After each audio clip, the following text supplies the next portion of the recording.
Kate Mila-Falcher, welcome to Irish Granny Helen. Look who I have here. I'm so excited. Welcome back, Sara Jordan-Heintz. These things are reversed. I never know what direction to point in. So Sara Jordan-Heintz, welcome back. Sara, thank you for coming back. And for those of you who may not know, you have a treat. You can go back and look at our earlier videos. Sara is an author.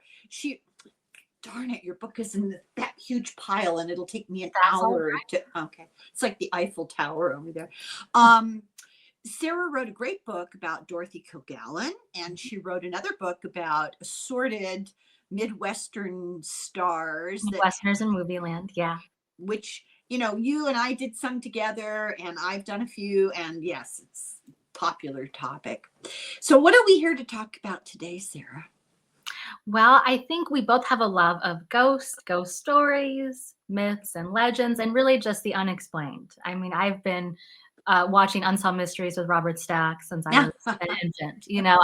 I love those types of where you really have to do some thinking, a little intellectual stimulation on how could this have happened? How does this add up? Or the people who just vanished without a trace, or just the bizarre, the oddities.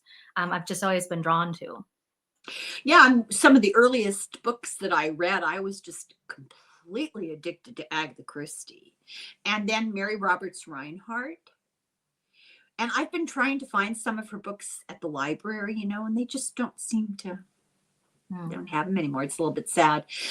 Mysteries, puzzles, unexplained, paranormal stuff. It's always great. And then there's a nexus we've discovered between the topic of paranormal activity, old Hollywood, and feminism. And we found that sweet spot. Yeah. So we're going to talk about that quite a bit. Why don't you start with the book that you're looking at, because it sounds fascinating. Yes, I read this book a few years ago. It's called Invisible Women. It's a haunted history of invisible women, true stories of America's ghosts by Leanna Renee Heber and Andrea James. And I believe they also have a podcast. So what I liked about this is they obviously are open to paranormal, right? You wouldn't write a book like this if you weren't. But it's not so much confirming or denying that these places or entities, situations are haunted. It's just saying, where do we get the information that forms the story? Oftentimes women seem to be scorned, and very tragically. They're throw themselves off the top of a lighthouse, and then for all eternity they walk the halls. Halls. The first famous mystery novel is The Lady in White, Wilkie Collins, right? So it's just kind of asking the question of, some of the high profile ones, of course, are Lizzie Borden and Sarah Winchester, about, what do we really know about these people as women? We know kind of the caricatures, right? And I think their research is trying to figure out who were these people in life, and why were they so kind of ridiculed or criticized or made into, like I said, a caricature in death. And so it's just trying to kind of say, you can believe that their house is haunted or there's something spooky going on, but let's try to separate some fact from fiction, and also kind of ask ourselves, why as a society do we like to see women fail? Some of these ghost stories are rooted in what I think is some misogyny. And I think isn't everything interesting? Yeah, I mean, I think their book was an interesting take on what was really going on, or some of the hotels, that high profile hauntings at hotels. Is there proof someone threw themselves into the pool and drowned, or do we just like the idea of a woman so in love with this man that she can't move on in the life? And why do we like those tropes? And so it investigates the actual hauntings as stories, and then kind of what does it say as a society that we like to perpetuate or just flat out make up stories where women are so negatively portrayed. So I think it's definitely worthy of kind of your women's studies, feminist studies as a topic. It's a great idea. Yeah. What story in the book struck you as the most entertaining or puzzling or? Sure. And I think I might have to go with Sarah Winchester, just because we all know about the mystery mansion and the stairs that would lead nowhere, the doors that would open up to, the Right. abyss, and she was so racked with guilt, right, about all the people that were killed with the repeating rifle, and just this was to appease all of the spirits of the dead, right? Right. That Right. this was just a kooky woman, right? And it sounded like this was a woman who had dealt with a lot of loss, came into a lot of money, and actually enjoyed the concept of architecture. And of course, women couldn't be architects back then. You couldn't ever see it from that frame of mind, right? So the building, the rebuilding, just ideas she had. And a lot of why some of that work was kind of interrupted at the end had to do with the 1906 earthquake. Just work stopped at Yeah. places. Isn't the Winchester House, isn't it sort of San Jose in that area? Yeah, I believe Yeah. it is in that area.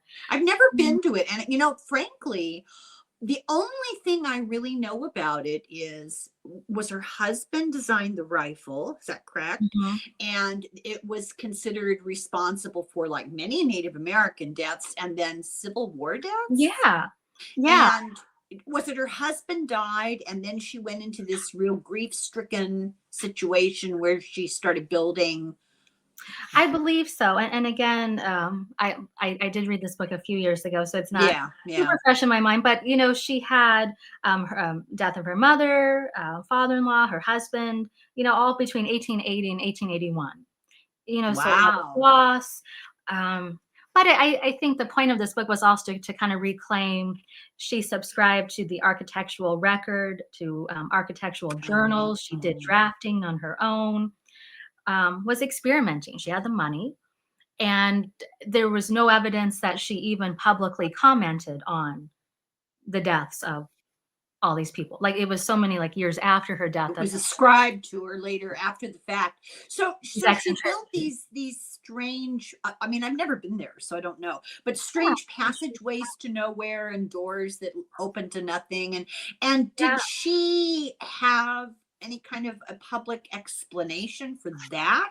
yeah, Or and that's what I think was interesting is there wasn't. I think that some things that were incomplete were due to circumstance, building circumstances, earthquake, her death, other setbacks on, the building construction site, that it wasn't necessarily to be twisty turny for to appease the spirits. It was just kind of, a big place, and what do we need? Okay, we need to connect these areas. Okay, who's going to do that? Money, time for that, and not everything was completed. And so that's why today it looks like yeah, such a labyrinth of hodgepodge, yeah. bizarreness. But I don't know. If anything, it probably makes things less exciting, right? To say there's no proof she was tormented by spirits or was haunted by them or built this for their Yeah. honor. But it became exciting, and of course, I think women who have money, especially in that turn of the last century, they're easy targets for Yeah. rumor and Speculation. Yeah. speculation. Yeah. And I just thought it was worth mentioning that we're not really inside her head on why everything No. was decided, and certainly building it for supernatural reasons seemed to be not even in her time was talked about. This was not Well, it's some interesting neighbor. because, like I said, I really don't know all that much about her. And my understanding, maybe misunderstanding, was that after all these deaths, she kind of fell into mental illness. That's what I thought, anyway. Maybe I'm completely wrong. And we talked earlier before we started recording about the fact, and I do believe this is a fact, that women are often their mental issues are written off as hysterics or whatever, and you're so emotional, it's got to be hormones.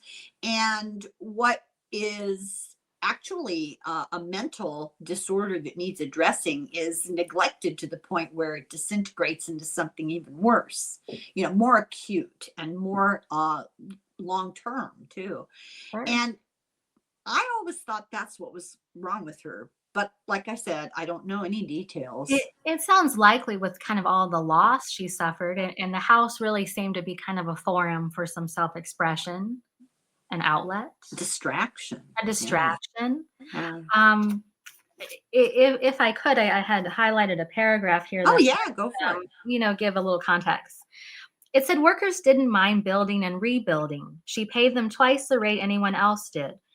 The idea that at the moment of her death, workers dropped their tools and left nails undriven is yet another fabrication. By I've the never time, heard that. by the time of her passing, new work hadn't been done on the house in some time, save for the most basic repairs. The 1906 earthquake saw to that. Oh, it's so Um, interesting.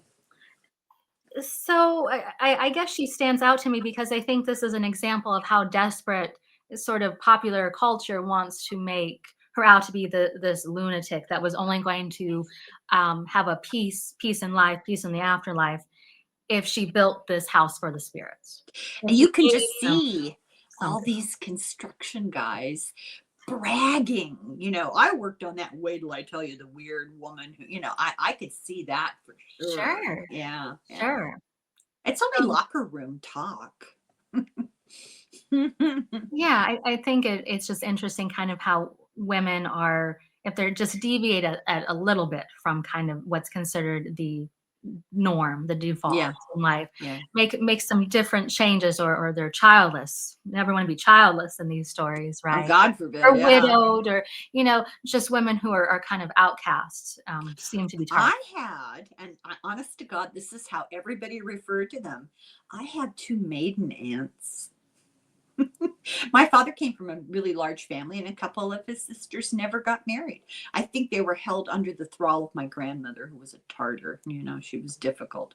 And they kind of lived with her and took care of her and were single their whole lives. And that was just cause for great speculation and behind the hand whispering. And, you know, that wasn't. It's unfortunate. And then I think when you get to be high profile, right? Certainly in the Sarah Winchester case, just the decades are not kind to you. And you have no way to rebuke any of the allegations or defend yourself, and it becomes almost a myth. You Um, know who I love, who just doesn't give a what and defies all of the social expectations that people try to put on her? Share. oh yeah, I just love it. I love Cher, the much younger boyfriend, sure, I love it. Yeah, it's yeah, great. all the looks and Another person who's very similar, and in fact, she and Cher are very close friends, is Kathy Griffin. And she gets a lot, she can mhm, be spicy, she can be right, pretty acerbic. mm, Uh, I personally think she's hilarious, but she lives a very similar life. She's extremely independent mhm. and cuts dead weight out of her life and has no problem. Um, what's the word I want? Like transgressing age limits. Mm. Yeah, Funny. I think that those types of women are always gonna be targets for gossip, um, or far worse, committing crimes, or, whatever the Well, they case they is, pose a threat, don't they? to certain certain demographics for sure. Yeah, exactly, Yeah. exactly. So, is there another story in that book that's particularly I intriguing? I mean, I definitely recommend your viewers pick it up because it's so fascinating on people that you'd never even heard of. And I think that's important, kind of that erase history of women. But I did want to just double back to Lizzie Borden, just since everyone knows her, right? Just so much speculation on, was she a lesbian, or was there some, Oh, relationship? is there Yeah, speculation there about that? See, I don't is. know. Oh, wow. Okay. There's a movie not that long ago, that was very fictionalized on her life. That was almost kind of Ridiculous. yikes, Yeah. Yeah. Um, but it's not so much about her haunting the place so much as just kind of how she was treated during the trial, and could a woman commit these kind of heinous crimes? Is this possible? How does society view that? And I thought one part that was kind of amazing was, of course, forensics was pretty lacking in this time, right? And so Yes. when they found, kind of quote, those bloody rags, was this cleanup after killing her father and stepmother. The idea was floated that this could have been related to menstruation, Mhm. these bloody garments, and I was just kind of laughing here reading about despite the potential significance of the evidence, the men all let the matter drop. They averted their gaze from the contents of the pail as if it would require staring into the abyss. So they were just not, they weren't going to go there. Didn't want to know anything. They They took didn't want to her have word to say for it. the M word out loud in court. Like they took her word for it that, yeah, it was that time of the month. We're not going to look at it, touch it, analyze it.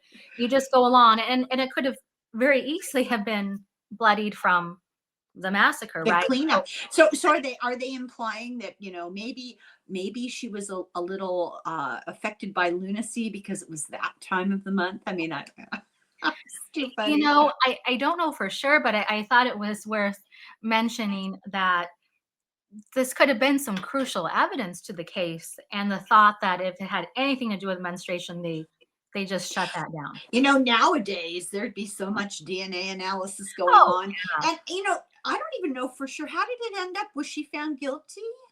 not guilty, and she Not stayed in, I guilty. believe it was Fall River, Massachusetts, until her dying day. Didn't her father have um a mentally unstable stepson, a half brother of hers, her father's son? I somehow remember reading a book like 40 years ago about Oh, this. So sure, uh and go and there's ahead. so much on that family too. I think it's been so analyzed because it was so heinous. There did not seem to be any presumed suspects, right? And the woman accused was, very meek and mild mannered. She had bought poison earlier that week, but otherwise, no Oh, other. well, but people Um, didn't know. You could just go to the pharmacy and sure, buy, sure. poison. So I think forensics today would probably, this would be an open and shut case, and I think she was likely the culprit, right? But I think her trial was so ridiculous that these authors are saying you could almost root for her a little bit. They wouldn't even talk about the potential of this was menstruation related. They just said no thanks, even though this was people, her fate, was in their hands, and this was a jury trial Yeah. that thoughts about women or cleanliness or whatever had to seep in even into the courtroom. I think was kind of their message of why that was even a thing. I have never paid a whole lot of attention to it after that first book that I read a very, very, very long time ago. And I think the point of view of the author, if I remember correctly, was, maybe she didn't do it because here was this crazy relative that lived within a very short walking distance and had a beef with the parents.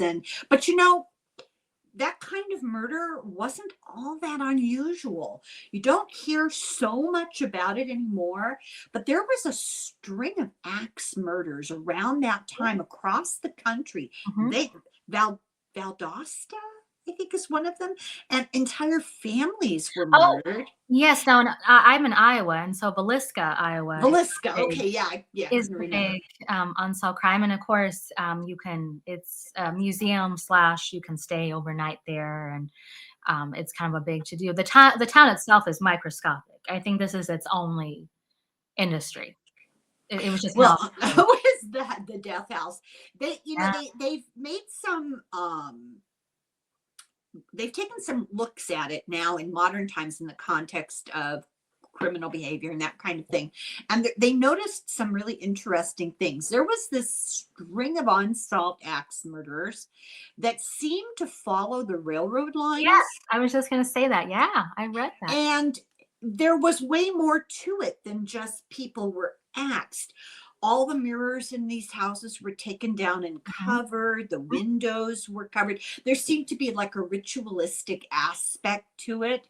Um, Targeted maybe were maybe barely pubescent girls were in each family, and they seemed to be Interesting. particularly targeted.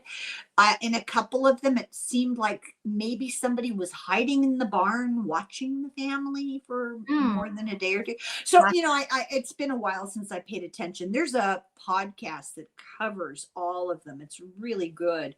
I probably listened to it, 8 years ago. I can't remember yesterday's, so Yeah, it's hard put to me in remember a all the details. Yeah, all the too much information. But it is a fascinating story. And so when people say a woman would never do that and that kind of thing never happens, Mhm. but it does. My favorite line from every true crime show, Dateline, 48 Hours, is always that kind of thing never happens here. And Mhm. they're talking about a crime that happened right there. Yeah, that kind of thing Sure. never happens here. People are people everywhere.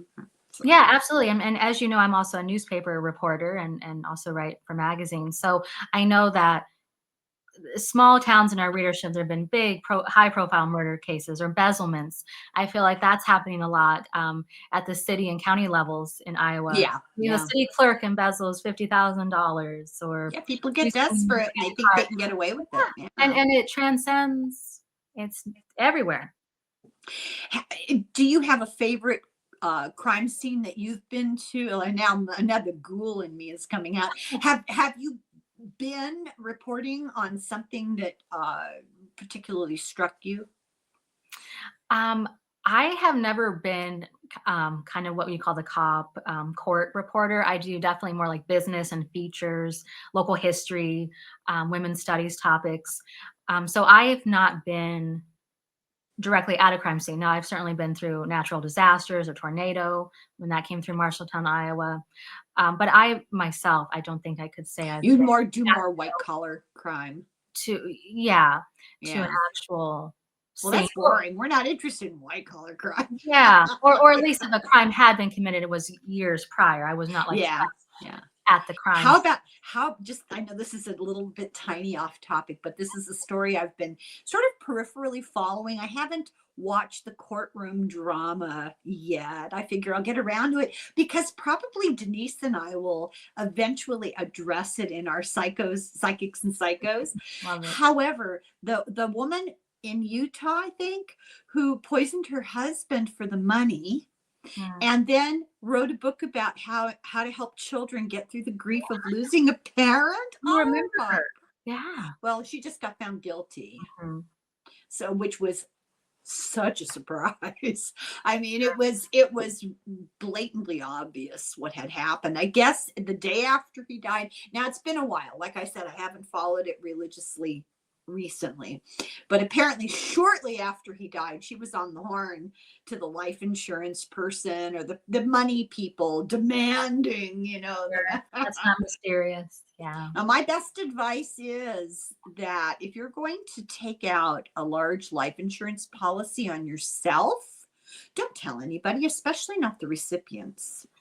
In fact, pretend like you didn't at all. I mean, it just you're setting yourselves up to be the central character in a, a Dateline episode. So, do Yeah. you have any interesting Hollywood sort of stories that relate like this? Sure. I mean, I know you've done a lot with old Hollywood. I love old Hollywood. I would say my niche, if you will, has always been kind of 30s to 60s. So Hmm. Hmm. when you had brought up a few of the silent stars in the past, it was kind of like, I don't know if I feel um, like prepared enough, like a Oh, expert on some of the yeah. funny stuff.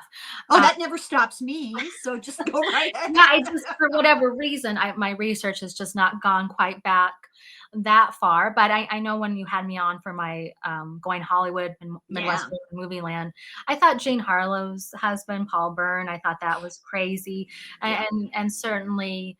I have not written about, but Lana Turner and Johnny Stompanato. Yeah. I think, as you know, not to keep bringing it back to my works, but hey, I'm Oh, here. no. That's But why you're here. my research on Dorothy Kilgallen obviously encompassed the JFK assassination quite a bit. And I'm someone who's always been very um, conspiracy theories, I think, are often very negatively portrayed or labeled. And I'm not necessarily conspiracy driven on everyday life, everything that goes on, Correct. food, water, vaccines. I'm not necessarily all in that world, but I am very conspiracy driven when it comes to high profile deaths that have been ruled such and such. You know, Or and undetermined. That's my undetermined favorite. Yeah. accident. and they did it themselves, that kind of thing. And so my interests have expanded, you know, whether it's JFK, RFK, MLK, Marilyn Monroe, certainly. I know you've had my father, Larry Jordan, on with his book before, Dorothy Kilgallen. I think Natalie Wood's death is suspicious. We covered that. We've covered that. Just because I feel like in some of these situations, particularly the Hollywood actor, movie star types, there have been reasons to suppress evidence, or who would take the fall, or this was a major star. You know, think of Jean Yeah, there was Harlow. money. Money There's was on money. the line. Well, Yeah, yeah, you know, yeah. your major star can't go to jail, or she can't be involved in a scandal. Right. Right. And so I think, how do you really know what happened that I think it was Good Friday, with Lana Turner and her daughter and Johnny Stompanato. He just walked into the knife, is what her daughter Cheryl Crane has always said. You know, just walked into the knife.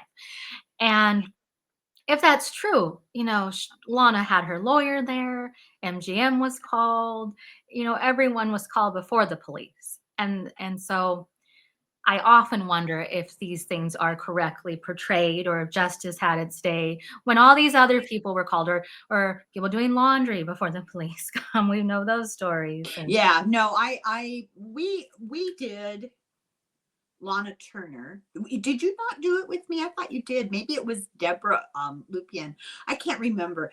But I have covered the case of Lana Turner, and we had Deborah look into the Akashic records and your suspicions, because I'm sure I'm reading your mind right now.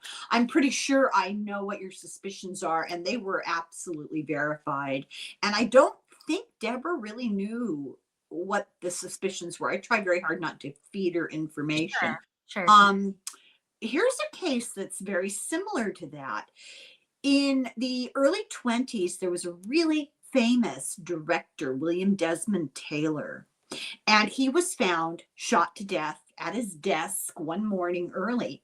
And you know, they tried to blame his valet. And then they tried to blame the previous valet, and there was just enough weird money stuff going on that you could make an argument for it, right? But it turns out they never did solve it. But it turns out that he was having a relationship with an underage starlet whose mother was one of those fierce stage mothers, like a completely unhinged stage mother. What was her name? Mary, oh my God, I can't remember, the little actress with the ringlets. So before they called the police, when they found the body, they being probably his man, his valet, they called the studio, and they came in and they took lingerie out of his bedroom and letters that were wrapped up with her. I mean, there was a lot of cleaning up the scene before the cops were allowed in, because they had Mary Miles Mintner, that was her name. They had a cash cow that they had to protect. And it seems like eventually it kind of came out on a deathbed or something that nobody really took seriously. It's technically never been solved. But you know, there was it was an uncomfortable interpersonal relationship gone wrong, basically, and it was a murder. So I have one that you mentioned. Who was it? Oh, I know. You didn't mention it. I wanted to. George Reeves, Superman. You know, he was shot in his bedroom, and there's always been speculation about that. I covered the story. Deborah and I separately did. Did we do it together? No, I just remember seeing that. Yeah. Deborah and I then did the Akashic Records thing, and we solved it. And it's what you might have thought it was. But in the context of ghosts, I was surprised to find out that there is paranormal activity at his grave. And this has been widely documented, and it's weird. It's something more substantial than just a cold spot. You know, it's interesting. So he's buried at Mountain View Cemetery. He died in 1959. And what the phenomenon is people will be visiting the grave, or they'll be in the vicinity, and they'll hear one gunshot, and it's clear as a bell. Caretakers, Hmm. you know, people who mow the lawns and stuff, the yard guys, uh, people visiting who don't know anything about the fact that who he is or what happened to him. You know, they'll say, well, I heard a gunshot. And so there's Interesting. this, yeah, it's interesting. And it has happened over and over since the late 1960, basically. So they brought in a ghost hunter team, and Mhm. they have a lot of equipment that they use. They measure things like, well, in some cases radiation, but they'll measure temperature changes and electromagnetic fields. And there are, they said, extreme anomalies. And some people actually report feeling a person brushing past them and sort of brushing across their shoulders as they go past. So I thought that was really, really interesting. And then there was another one that is more current. Where did it go? Oh, shall I tell you a couple of these? Because they're weird. Sure. Sure. Okay, so have you ever heard of Martha Mansfield? Martha Mansfield. I don't think so. She was actually really beautiful. She was very young when she died. She was only 24. She died in 1923. She Oh, had very, you know, that look at the time, very refined, kind of young features. She really was strikingly beautiful. And she was just becoming the new hot thing. And they were making a movie called The Warrens of Virginia. This is in 1923. It was a silent movie. okay. And it was very much, you know, in the footsteps of D.W. Griffith, you know, that kind of thing. And a period piece about the time before and during the Civil War. And she was in this gigantic hoop skirt from the time, and Mhm. they called a break in the filming. So Mm. she and somebody else in the movie got into a car, like a you know, 1920s car Right. that was just nearby, to just take a little break. And it's still not known today what exactly happened. They suspect somebody lit up a cigarette and it was a spark or a match, but her skirt caught on fire and she burned to death. She didn't die that day, but somebody was able to throw something over her head and face, and but she had severe burns all over her body, and it took her a day to die. It was really tragic, and it was the incident that started them thinking about establishing safety standards on sets, because everything on them was highly inflammable. And you're talking about these synthetic fabrics that Yeah. melt, they don't burn, you know. Sure. And let's see, who else do I have? Oh, Rudolph Valentino, of course, he haunts his grave, because why wouldn't he, right? Why Uh, not? but he also, not only does he haunt his grave, which you kind of would expect, right? But he's also haunts the Musso and Frank Grill, which is a restaurant in Hollywood that was really popular with people in the movie business. And then Clifton Webb. Do you know Clifton Webb? He was Mr. Belvedere, those old Mr. Belvedere movies. He was in the movie Laura. Well, Sure. he, I love pardon? that. I love that one. I With thought, James you know, Manning. I thought that would be right up Yeah. your alley. Yeah. He had like phobia, a morbid fear of death is how it was described. I mean, everybody knew this about him. Mhm. So when he died, it's said that he haunts his crypt, Oh. and people actually see him. They'll, Mm. in the distance, they'll see a man in period clothes of the Sure. time. So I Sure. don't know what year he died. I'm thinking it must have been either the late 40s, early 50s. I honestly don't know. I can Yeah, I picture. should have looked it up. That's okay. Yeah, and he appears when they do a tour guide thing. You know, there's a guide taking tourists around, Mm. and if the tour guide makes a mistake in their spiel, if they say something in error, somebody will suddenly see this guy. It's like he resents being misrepresented, and apparently he was kind of like that in real life. But Yeah. I thought that was interesting. Then there's Olive Thomas. We've talked about her before. She haunts the New Amsterdam Theater. What else have I got here? Rudolph Valentine.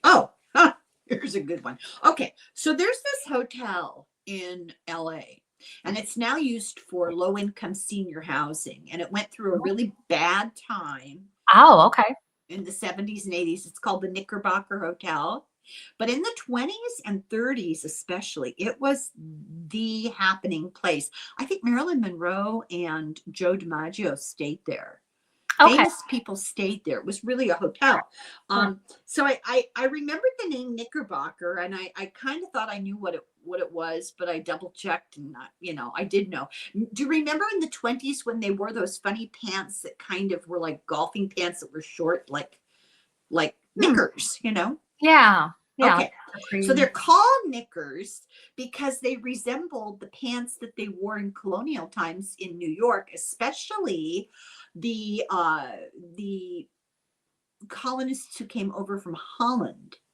So it has a little bit of that language in it, and it was taken as a pen name by Washington Irving.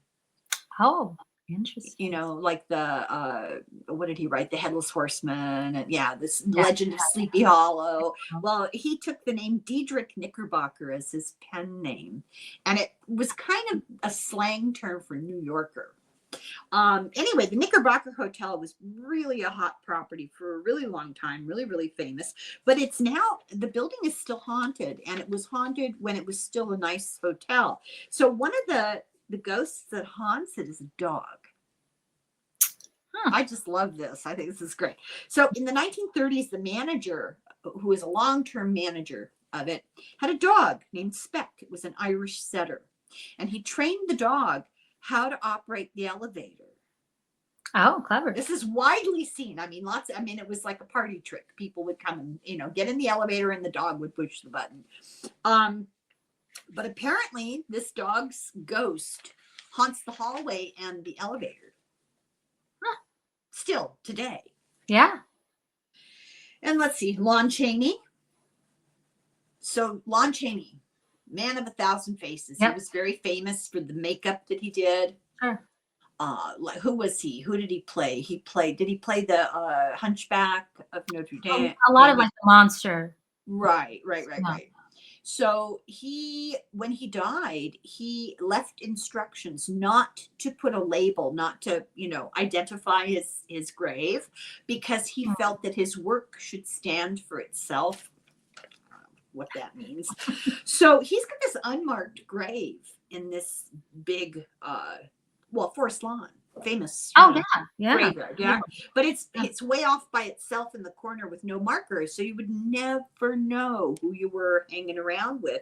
But all kinds of people hear footsteps and groans and scraping and weird, and why would they associate it?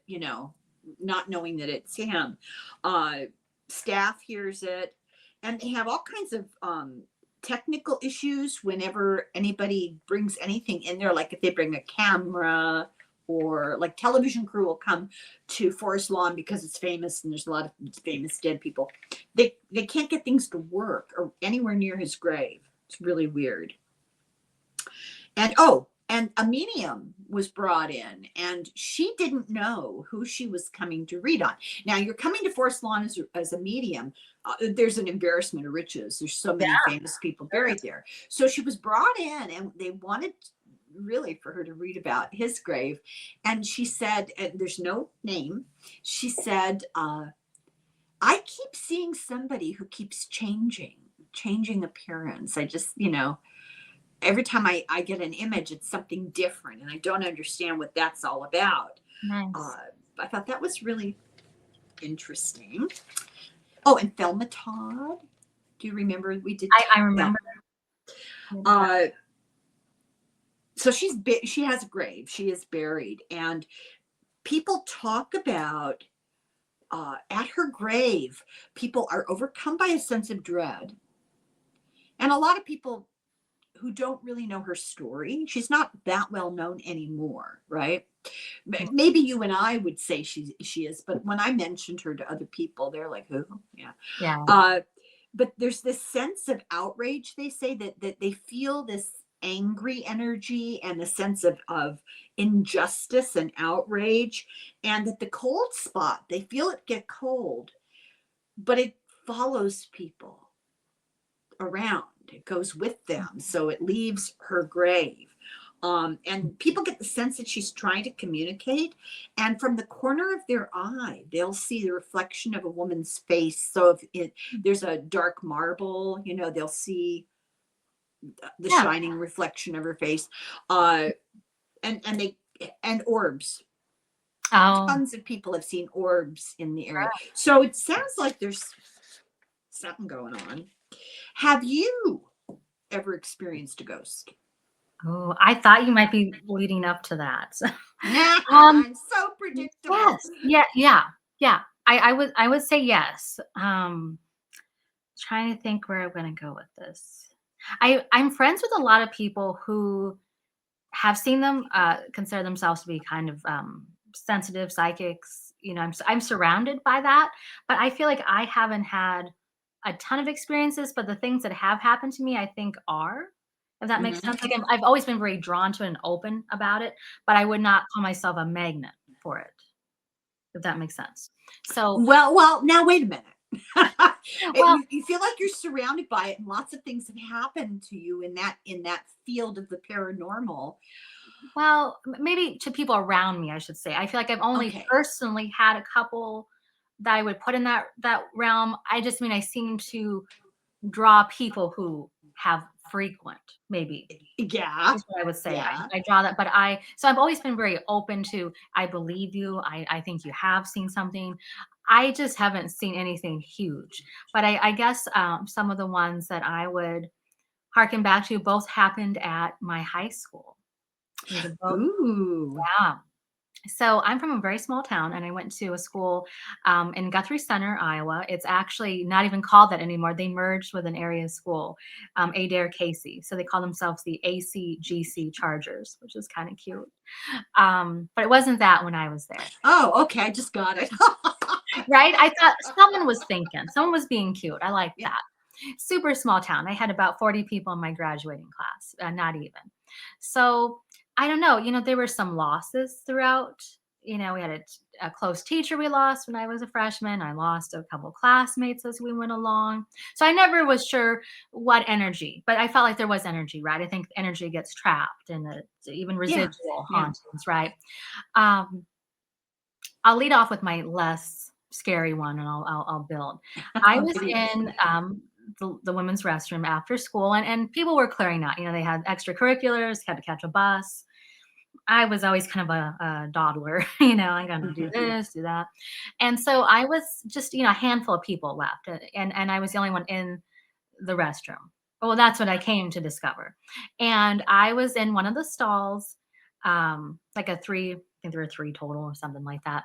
And I heard just a lot of kind of extraneous sounds from the end, almost like pulling out a toilet paper ream Right, right, or right. just Rustling kind of fiddling, fabric. Yeah. rustling, Yeah. fiddling. Yeah. And I was going to the one that would considered kind of more the underclassmen, kind of freshman, sophomore. I was a senior. And I thought, oh, I bet there's a freshman girl in there who's like, oh, I don't want to come out until they leave. I thought it was someone just kind of killing some time until they heard me go. So I thought, oh, that's silly. I'll definitely say hi to them when I wash my hands at the front. And they never came out. And it was such a strong impression of someone physically being there and hearing those rustling sounds that I literally just did that kind of with the foot tapping in all of the stall doors until I got to the end and they were all empty. So Oh, isn't that interesting? yeah, yeah. Excuse me. Yeah, and so again, I go back to that restroom. I'm sure many many times, and I never thought about it too much, but it just kind of felt weird because I felt the presence of not being alone. And I was hearing those kind of, pulling out the Yeah. dispenser, Yeah. checking your compact, whatever we were doing back in the early 2000s in high school, right? So just kind Oh, of that you're sense such a of, baby. Oh I my know, God. just that sense of killing time before, Yeah. sometimes you'd get in that, oh, I don't want to talk to so and so. I'll let them Yeah. wash their hands and go. And I thought it was just someone avoiding me, not necessarily personally, but like I'm shy. Yeah.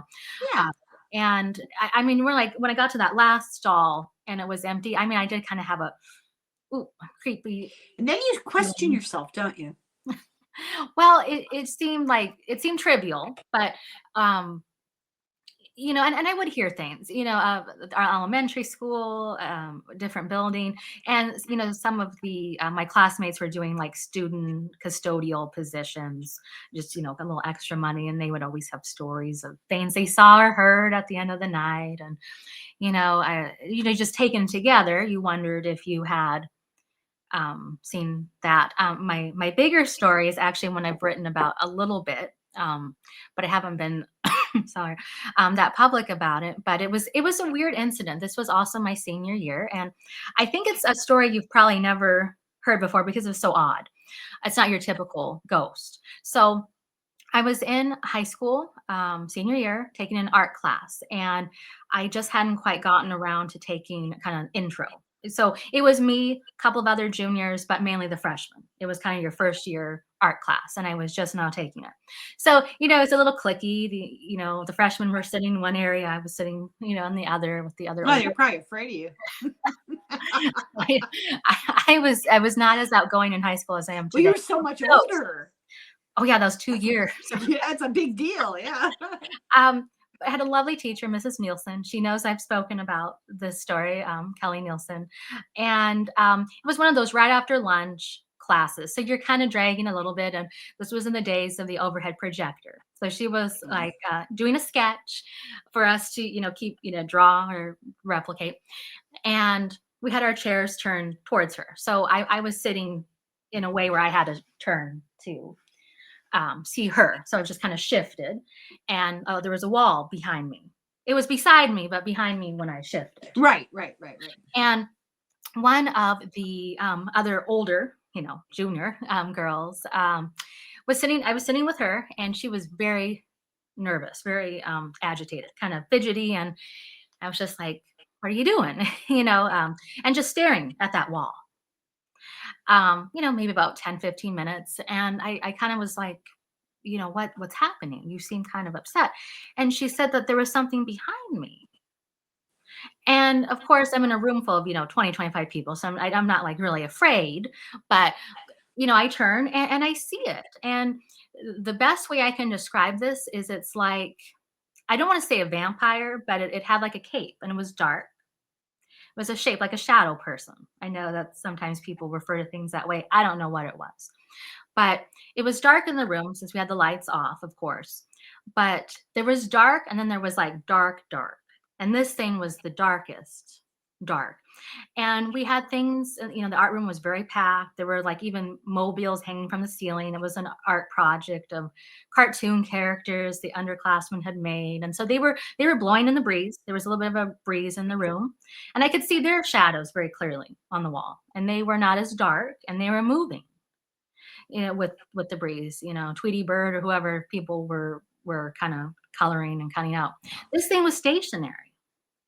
And so right away, I was trying to figure out what was casting. I'm thinking it's a shadow. Like, what is casting this image? Yeah. What is that from? Yeah. And it was so weird because this classmate was named Elizabeth. She and I were kind of glancing over it, and no one else in the room seemed to notice.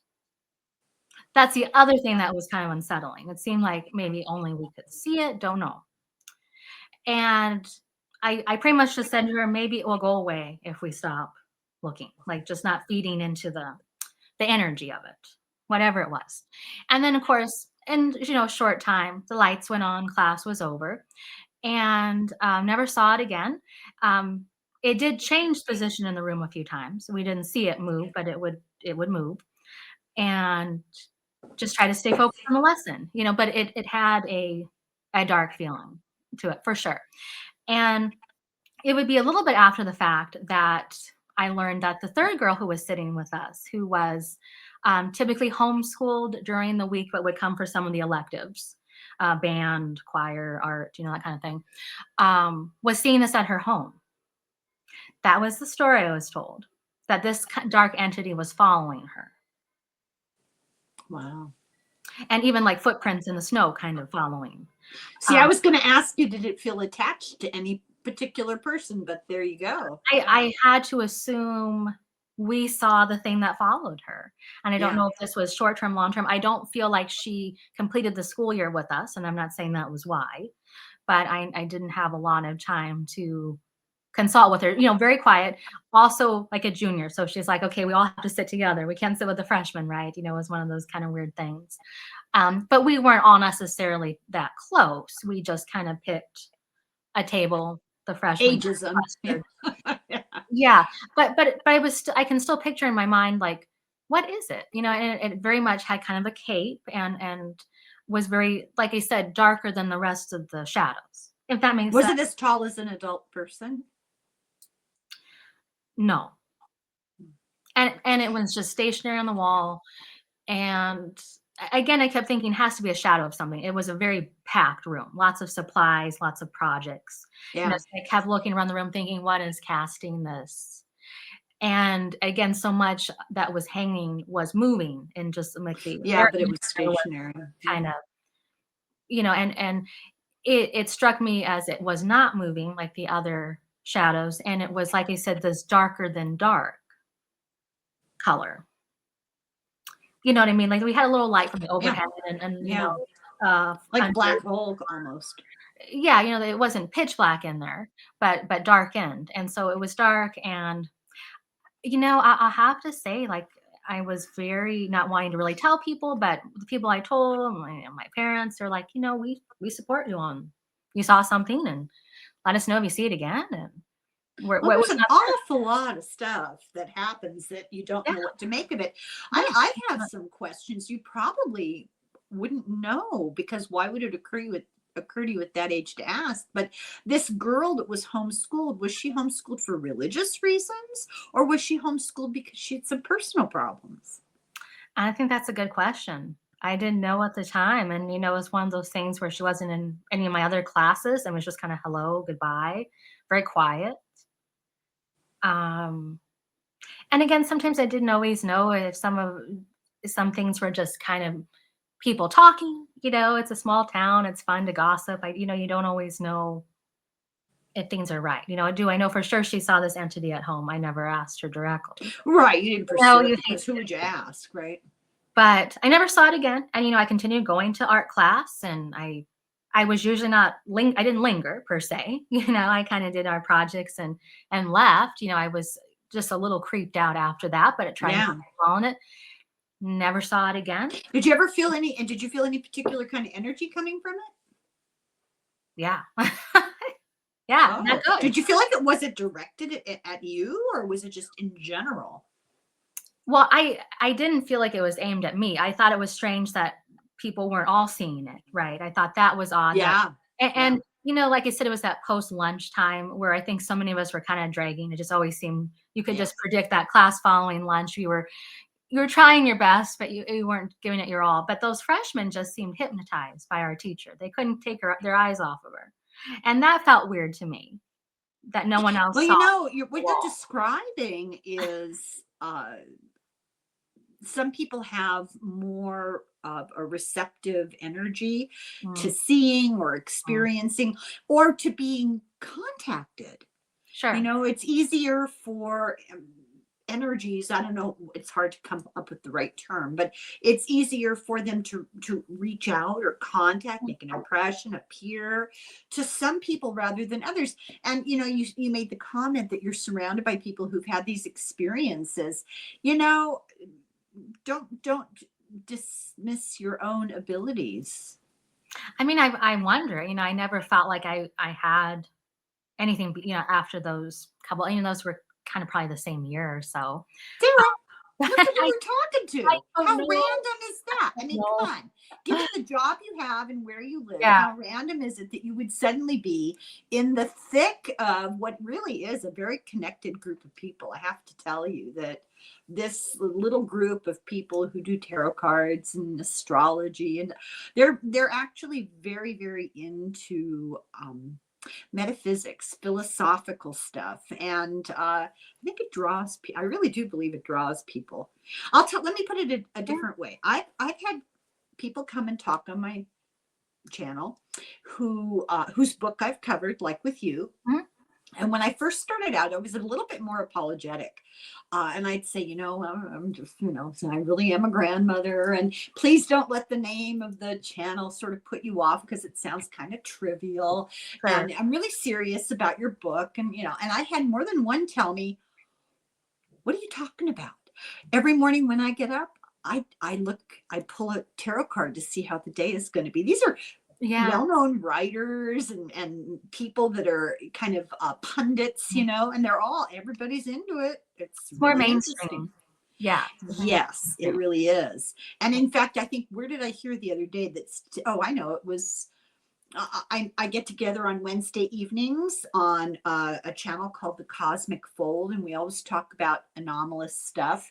And last week, Deborah, who's hosting it, was talking about statistical studies have shown that people are becoming less and less attracted to mainstream religion. Fewer and fewer people are affiliating with institutional religion, but the number of people who are willing to entertain alternative belief systems or practices is growing exponentially. And I'm not surprised. Yeah. I mean, I'm just always been very open-minded. Whatever you want to believe in, that's cool. I feel like as long as relationships are consensual, you're not harming people. I'm not and as long as you're not bringing it to my not policing, what people, I'm very open-minded on people's identities when that's important. Well, you weren't raised in a really religious household, were you? I didn't get that impression. Well, I grew up Catholic. So my dad's Presbyterian. My mom is Catholic. And years later, I left the Catholic Church and became Episcopalian.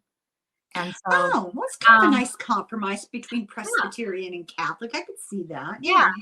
And what really drove me to that was kind of socially progressive women clergy. It wasn't that it had some similar Catholic traditions so much as kind of progressive social causes. Well, you it's called Catholic Light.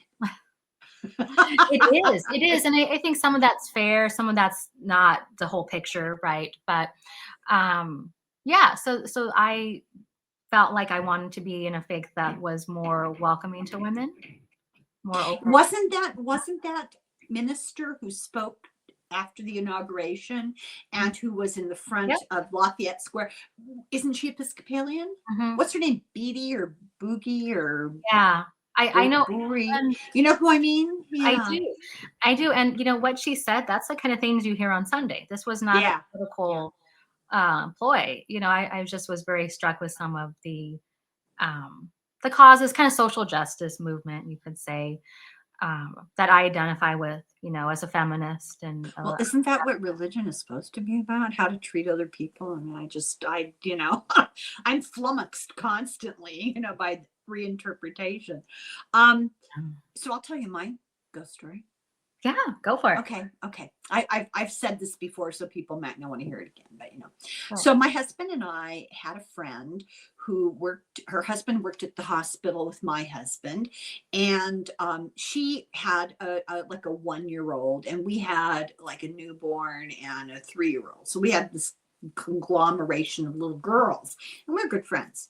And she asked us one day, would you guys come over and babysit so I can go work out? I'm like, well, as long as I don't have to go work out with you, I'll be more than happy to. She had a television. We didn't have a television. So, and it was right around the time where VCRs were just invented. So we're like, oh yeah, take your time, because we're going to catch up on a couple of movies. And this was like late in the afternoon. This was an afternoon nap that the children went to sleep at. So so we go over to her house, and I won't bore you with the architecture of the house, but we're facing a wall where her daughter was asleep in the other room. The TV was up against the wall. We're in this room. To our right was an open archway, like a squared archway into the rest of the house. So we're watching this movie, and I kept seeing movement out of my right eye, and I constantly miss it. And I said to my husband, go see if those kids are asleep, because our two were in the far bedroom. And they could have gotten, well, at least maybe they were a little older. Maybe they were like 2 and 4. They could have easily gotten out of bed and come and hide behind furniture. And that was the impression. They were sneaking like behind the furniture and looking at us. And every time I turn around, they back up, right? So he goes, oh God, put the movie on hold, goes to look. He came back and he's kind of puzzled. He goes, they're snoring. They're sound asleep. I thought, that's odd. So then we started paying attention, right? And he said, oh, I saw it. So the two of us are like jumpy, because we kept seeing movement. So she came home and I said, did you know that you have a ghost? And she said, oh, thank God somebody else saw. She said, I thought I was losing my mind, because she too had been seeing weird peripheral movement and not knowing. So there's more. A week or so later, her sister came to visit from Oklahoma. And we're sitting in their living room, 2 sofas facing each other. She and her sister are over here, and I'm by myself with an empty sofa seat next to me. And I'm telling her sister the story, and we're like, oh, this is really, creepy. And as I'm telling her the story, suddenly that chair, that side, just got ice cold. I mean, ice cold. My arm was frozen. And I said, oh, guess who's here? And honest to God, I turned to it, this empty space, like a nut job, right? I turned to it and I said, you're really scaring me. You have to leave now. And it went back to normal room temperature. And I said to them, feel my arm. My arm was ice cold, like I'd been in a refrigerator. Wow. That's legit. I didn't know about mine. I mean, mine, I don't never know if I have any weight to them, but I always think other people's stories are so compelling. I think that's normal. We tend to question our reality when it doesn't match what we've been told reality should be. My husband, later that year, she had a little Halloween thing for the children, and she had like this basement, and she set up a stuffed set of clothes with a pumpkin head and some lit candles. And so we're going to go to the haunted house, and we all went down there, and then we came back up, and it was nothing. It wasn't traumatic. It was kind of fun. And she says to my husband on the way up the stairs, she said, can you go down there and blow out those candles for me? So he goes, sure. He goes downstairs. He came tearing up those stairs like an Olympic sprinter. I could not believe it. White as a sheet. I said, what is the matter? He said, I'm never going in that basement again. And he wouldn't talk about it. He still doesn't talk about it. He says, because I don't think he can. He saw something weird happened, and it scared the liver out of him. Isn't that interesting? Now, did they know there was something in the basement? And they shared something? Well, she knew that there was something in the house. In the house in general. Yeah. And we had a gift shop here in town that was actually an old house that was converted to a gift shop, and every room had a theme, and unbeknownst to my mother, my mother came to visit. My mother was very psychic. And I said to her, oh, we have to go visit this house. Because I had read in the newspaper that when they were getting ready to open the shop, the owner had all these boxes unloaded of stuff upstairs. And while she was downstairs doing stuff, she started to hear the boxes get pushed around upstairs. But she was the only one in the building.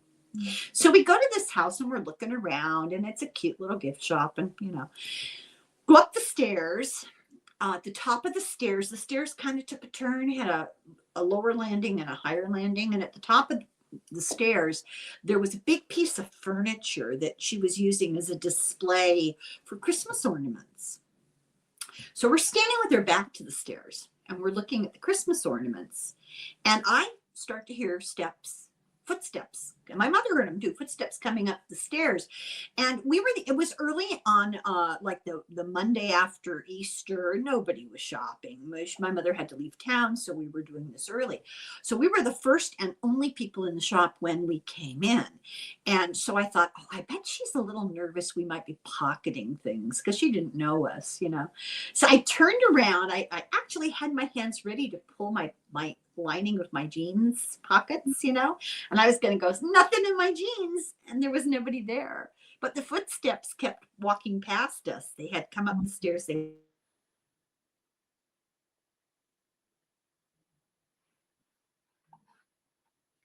Oh, did you see that?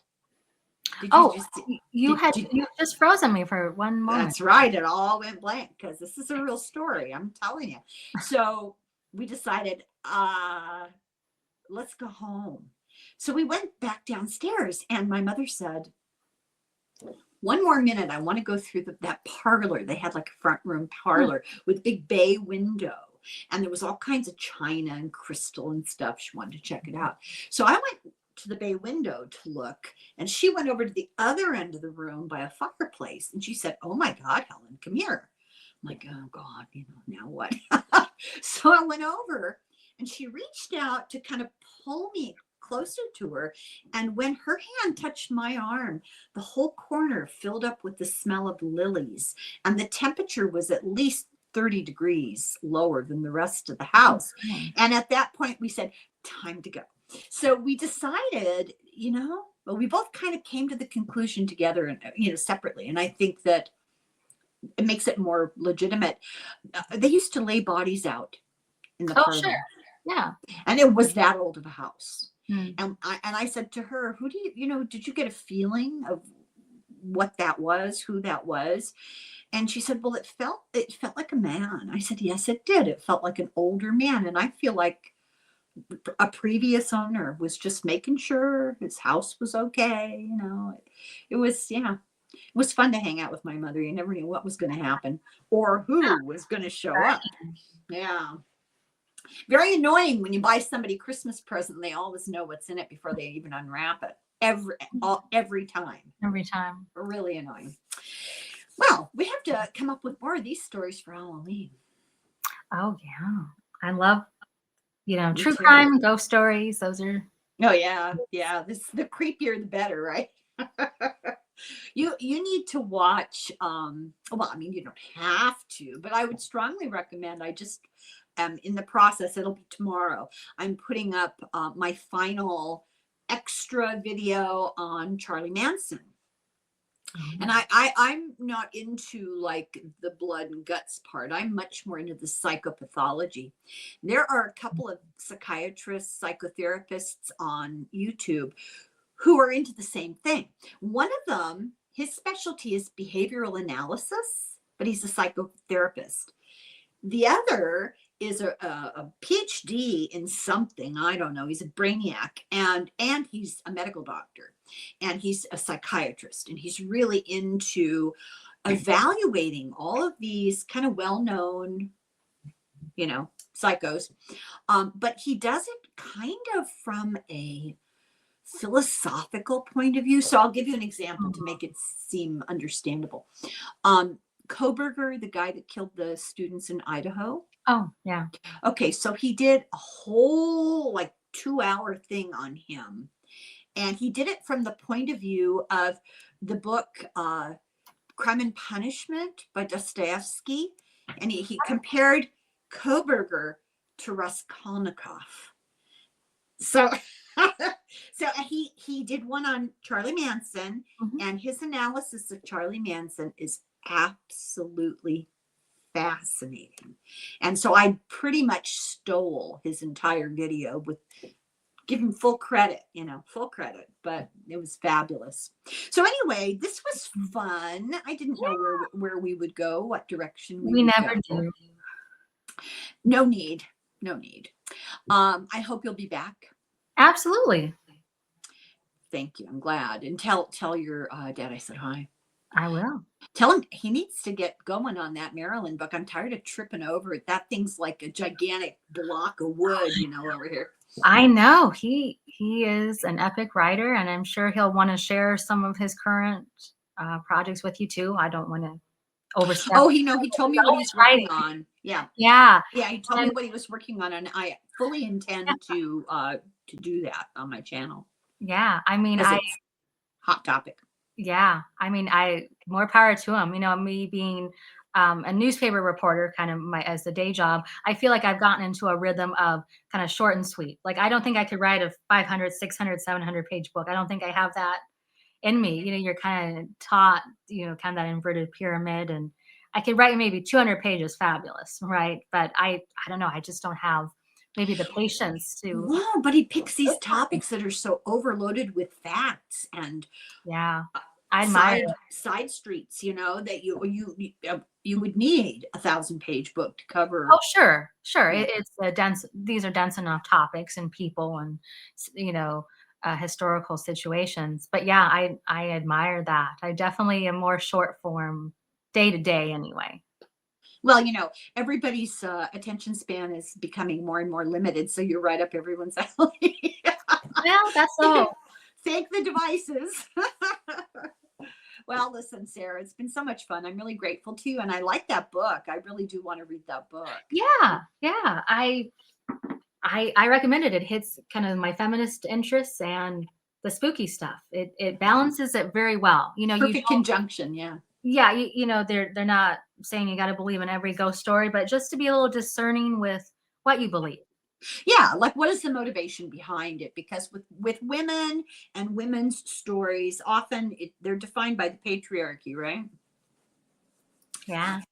On that happy note, thank you, everybody. I hope you enjoyed our little scary stories. And I hope so. we'll Another be back. Woo. Slange foil, slange.